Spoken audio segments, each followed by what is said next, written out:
Si ta bëjmë gruan të lumtur? Miq të dashur, një ditë prej ditëve babai po marton djalin në ditë të gëzimit e tërheq nga vetja e tij dhe i thot: biri im, nëse do që të kesh një shtëpi të lumtur dhe të kesh një jetë të lumtur, bëre gruan të lumtur. Në atë moment do t'jesh ti, shtëpia dhe krejt familja e lumtur. Dhe po t'jap 10 këshilla dhe në qoftë se ju përmbahesh këtyre, me siguri se do t'jesh i lumtur ti para se t'jetë gruaja jote. Dhe tha, pika e parë dhe e dita, pra këshilla e parë dhe e dita është ledhatimi dhe komplimentet.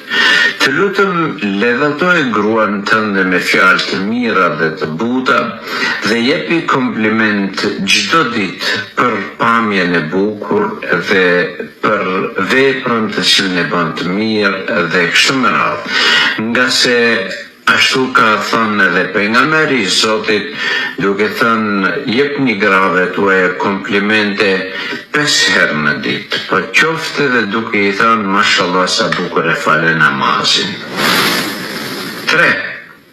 Grave nuk ju pëlqen që burri të jetë i rjept, të jetë i ashpër, por ju pëlqen që të jetë i butë dhe që të mund ata faktikisht të udhëheqin me shtëpinë.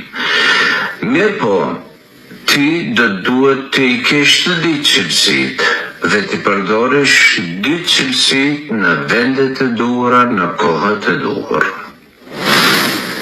4. Gratë duan që burri të zgjedh fjalët ndaj gruas së tij, të zgjedh teshët e tij, të zgjedh parfumin e tij, të duket bukur, të qëndroj bukur, mos flas shumë dhe të jetë elegant. Pra, mundohu që këtë t'ja plotësosh gruas tënde dhe para së gjithash të jesh i pastër në trupin tënd. 5. Gruaja ndjehet në shtëpinë e saj sikur në pallatin e saj, pra është një princesë në pallatin e saj. Ajo din ku fshehet gjithçka dhe ku hapet apo zbulohet gjithçka. Ajo ndjehet aty sikur të ishte edhe në një karike mbretërore dhe ajo është princeza.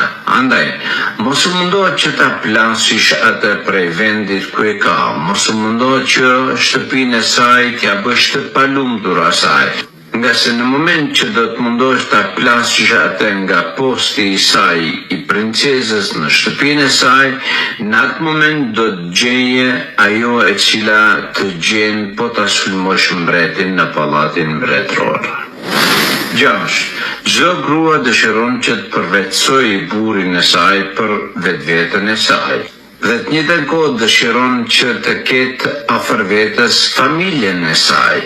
Andaj, mos bën gabim që të e futish gruan të zgjedh midis burrit të saj apo midis familjes së saj, nga se këtë nuk do ta bëj ajo dhe në njëjtën kohë do të prishet shtëpia jote. 7. Sipas transmetimeve islame, gruaja është krijuar nga briri i majt, pra një brir i cili është i lakuar. Dhe këtë jo që duhet të nënshmohet gruaja në këtë formë, por Allahu xhaleshano ka vendosur që ajo të krijohet nga kjo. Dhe Allahu ka bërë që kjo krijesë të jetë faktikisht me bukurinë e saj dhe me melankolinë e saj që duhet të ketë. Andaj, nëse gabon nga njëherë gruaja jote, biri im, mos u mundoh por në njëherë të drejtosh atë, nga se të mundohesh të drejtosh një brir, do ta thesh, edhe në qoftë se do të thesh vetëm shtëpinë tënde dhe jetën tënde. 8. Gratë janë tepër të ndihshme, andaj ki kujdes kur të flasish me të, se për një herë mund të prishish gjithçka. Në qoftë se e thuash një fjalë të keqe apo një punë të keqe apo nuk ja plotsove një dëshirë të cilën kishte, me siguri se do ta dëgjosh një fjali të cilën e kemi dëgjuar të gjithë, që asnjëherë s'më ke bën asnjë të mirë. Krejtat këqijat i kam pa. Në këtë moment kur do ta dëgjosh këtë fjali, mos u hidhro. Dhe dije se nuk është rasti vetëm te gruaja jote. 9. Birim. Gratë kalojnë nëpër një lloj cikli të caktuar mujor, në të cilën dobësohen fizikisht, dobësohen psikikisht, dhe për shkak të dobësimit të fizik, Allahu xhaleshanu u lehtëson, i liron nga namazi, i liron nga agjërimi dhe kështu me radhë. Atëherë, si është e mundshme që ti mos ta lirosh nga veprat më të vështira ose nga punët më të rënda? Mundohet t'ja lehtësosh asaj, mbase edhe vetë Zoti është mundu t'ja lehtësoj. 10. Gruaja bën shërbim dhe robni, sikur thoshin më herët, pleqt të shtëpia yte. Andaj gëzoju shërbimit të saj, robnisë së saj që bën të shtëpia yte, se sa ti hidhrohesh gabimeve të saj, të cilët janë më të paktën. Nëse i plotësosh këta, do të ndërtosh shtëpinë tënde, do të krijosh lumturinë në shtëpinë tënde dhe do të jeni të lumtur bashkërisht. Juve, djegës të dashur, kudo që jeni, një shtëpi të lumtur dhe një jetë të lumtur. Selam aleikum. Si ta bëjmë gruan të lumtur? Miq të dashur, një ditë prej ditëve babai po marton djalin në ditë të gëzimit, e tërheq nga vetja e tij dhe i thot: biri im, nëse do që të kesh një shtëpi të lumtur dhe të kesh një jetë të lumtur, bëre gruan të lumtur. Në atë moment do t'jesh ti, shtëpia dhe krejt familja e lumtur.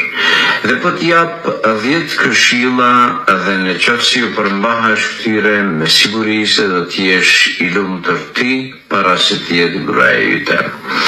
Dhe tha, pika e parë dhe e dita, pra këshilla e parë dhe e dita është ledhatimi dhe komplimentet.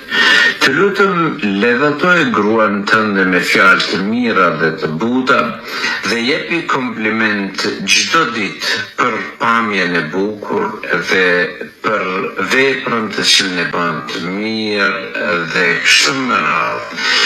Nga se ashtu ka thënë edhe pejgamberi i Zotit, duke thënë: jepni grave tuaja komplimente 5 herë në ditë, po qoftë edhe duke i thënë: mashallah, sa bukur e fale namazin. 3. Grave nuk ju pëlqen që burit jetë i rjept, të jetë i ashpër,